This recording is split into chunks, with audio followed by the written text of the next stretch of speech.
کبھی کبھی ایک لمحہ ایک نیکی پوری تقدیر بدل دیتی ہے۔ یہ قصہ صرف ایک رات کا نہیں، یہ سبق ہے کہ جب تو کسی کے لیے آسانی کرتا ہے تو رب تیرے لیے اسباب بنا دیتا ہے جہاں تو گمان بھی نہیں کر سکتا۔ ایک ہوٹل والا قصہ سنا رہا تھا۔ یہ خزاں کی راتیں تھیں۔ ہم ریسٹورنٹ میں رات کے کھانے کی تیاری کر رہے تھے۔ کھانے کی تیاری کے بعد اچانک زوردار بارش ہوئی، آسمان سیاہ ہو گیا، بجلی چلی گئی اور بازار کے لوگ سب جلدی جلدی بازار سے نکل گئے۔ اسی دوران جب میں ہوٹل کے کارکنوں سے بات کر رہا تھا، میں نے کچھ ایسا دیکھا جو ریسٹورنٹ کے سامنے لال ٹین کی روشنی میں حرکت کر رہا تھا۔ میں نے ایک ہاتھ میں ٹارچ اور دوسرے ہاتھ میں ایک لکڑی لی۔ میں نے سوچا کہ کوئی چور ہے جو شاید کسی دکان کو توڑ کر چوری کرنا چاہتا ہو۔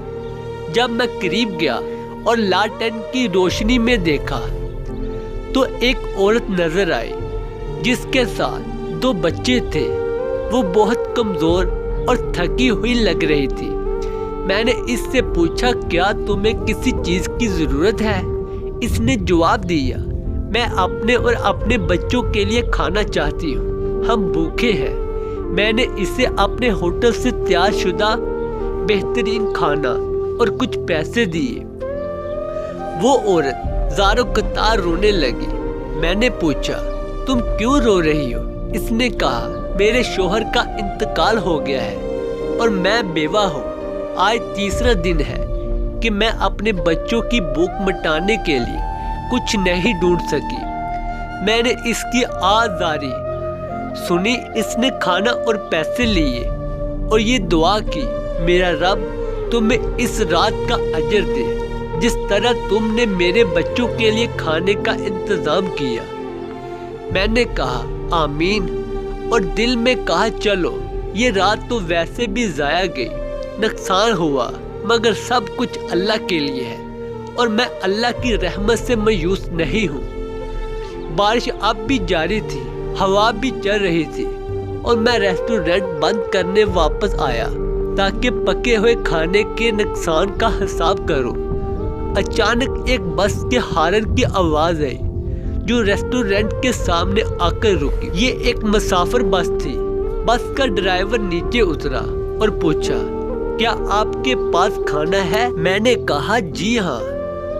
تو فوراً 40 سے زائد مسافر بس سے اترے اور انہوں نے ہمارا سارا کھانا خرید لیا، بلکہ ہم نے مزید کھانا بھی تیار کیا۔ کچھ مسافروں کو تو کھانا بھی نہ ملا، انہوں نے صرف خشک روٹی کھائی۔ جب وہ چلے گئے تو میں اپنے ہوٹل کے ملازمین کے ساتھ بیٹھا اور حساب لگایا۔ ایک کارکن بولا، آج آپ نے کوئی نیکی کی تھی نا؟ مجھے اس عورت کی آواز یاد آئی جو جاتے ہوئے کہہ رہی تھی، اے میرے رب آج کی رات کا اجر دے جیسے اس نے مجھے اور میرے بچوں کو کھانا دیا۔ میں اللہ تعالیٰ کا شکر گزار ہوا، چاہا کہ میں اس عورت کا پیچھا کروں اور اس سے ملوں، مگر وہ جا چکی تھی۔ کیا آپ نے کبھی ایسی نیکی کی ہے جو فوراً لوٹ آئی ہو؟ کمنٹ میں ضرور بتائیں تاکہ دلوں کو یقین نصیب ہو۔ اسے ضرور شیئر کریں، ہو سکتا ہے کسی کا دل بدل جائے۔ کسی کی بھوک مٹانا صرف روٹی دینا نہیں، یہ جنت کا سودا ہے۔ جہاں نیکی چھو جائے وہاں سے رحمت برسنے لگتی ہے۔